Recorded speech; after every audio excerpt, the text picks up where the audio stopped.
शीतला अष्टमी व्रत के दिन शीतला माता की पूजा की जाती है। शीतला माता को प्रसन्न करने से घर परिवार में कोई भी समस्या नहीं आती है। शीतला माता परिवार की रक्षा करती हैं। इसीलिए हर मनुष्य को शीतला माता की पूजा करनी चाहिए। साथ ही शीतला माता की कहानी भी सुननी चाहिए। तो आज मैं आपके लिए शीतला माता की कहानी लेकर आया हूँ।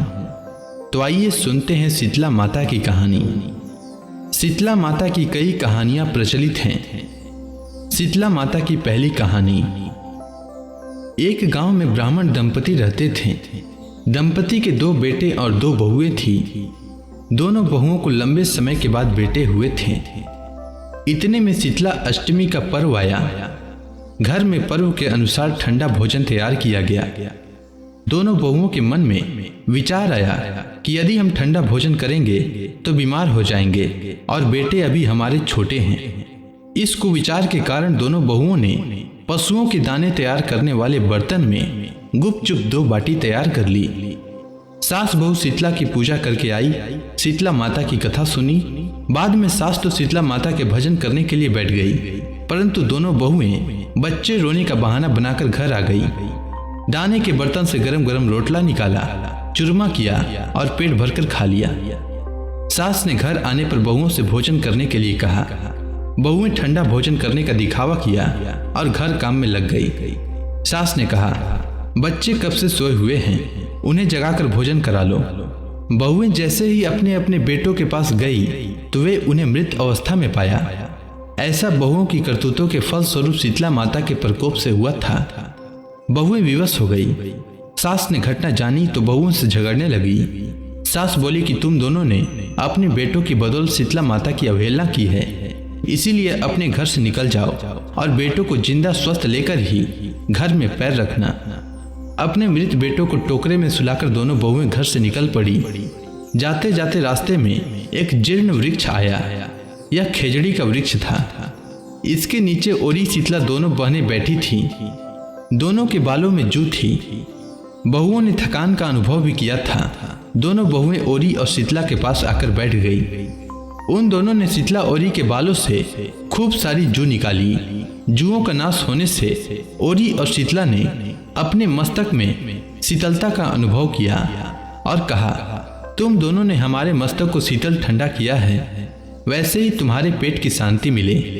दोनों बहुएं एक साथ बोली कि पेट का दिया हुआ ही लेकर हम मारी मारी भटक रही हैं, परंतु शीतला माता के दर्शन नहीं हुए हैं। शीतला माता ने कहा कि तुम दोनों पापिनी हो, दुष्ट हो, दुराचारिणी हो। तुम्हारा तो मुंह देखने भी योग्य नहीं है। शीतला अष्टमी के दिन ठंडा भोजन करने के बदले तुम दोनों ने गर्म भोजन कर लिया था। यह सुनते ही बहुओं ने शीतला माता जी को पहचान लिया। देवरानी जेठानी ने दोनों माताओं का वंदन किया। गिड़गिड़ाते हुए कहा कि हम तो भोली भाली हैं, अनजाने में गर्म खा लिया था। आपके प्रभाव को हम नहीं जानते थे। आप हम दोनों को क्षमा करें। पुनः ऐसा दुष्कृत्य हम कभी नहीं करेंगे।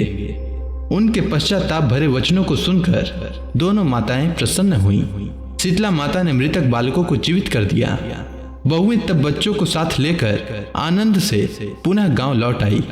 गांव के लोगों ने जाना कि दोनों बहुओं को शीतला माता के साक्षात दर्शन हुए हैं, तो दोनों का धूमधाम से स्वागत करके गांव में प्रवेश करवाया। बहुओं ने कहा, हम गांव में शीतला माता के मंदिर का निर्माण करवाएंगे। चैत्र माह में शीतला अष्टमी के दिन मात्र ठंडा खाना ही खाएंगे। शीतला माता ने बहुओं पर जैसी अपनी दृष्टि की वैसी कृपा सब पर करें। शीतला माता सदा हमें शांति, शीतलता और आरोग्य दें। अब आइए सुनते हैं शीतला माता की दूसरी कहानी। यह कहानी बहुत पुरानी है। एक बार शीतला माता ने सोचा कि चलो आज देखूं कि पृथ्वी पर मेरी पूजा कौन करता है, कौन मुझे मानता है। यही सोचकर शीतला माता धरती पर राजस्थान के डुंगरी गांव में आई और देखा कि इस गांव में मेरा मंदिर भी नहीं है, ना मेरी पूजा है। माता शीतला गांव की गलियों में घूम रही थी। तभी एक मकान के ऊपर से किसी ने चावल का उबला पानी नीचे फेंका।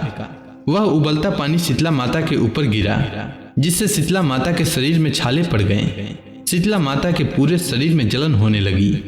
शीतला माता गांव में इधर उधर भाग भाग के चिल्लाने लगी अरे मैं जल गई, मेरा शरीर तप रहा है, जल रहा है, कोई मेरी मदद करो। लेकिन उस गांव में किसी ने शीतला माता की मदद नहीं की।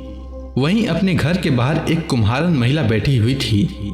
उस कुम्हारन ने देखा कि यह बूढ़ी माई तो बहुत जल गई है, इसके पूरे शरीर में तपन है, इसके पूरे शरीर में छाले पड़े हुए हैं, यह तपन सहन नहीं कर पा रही है।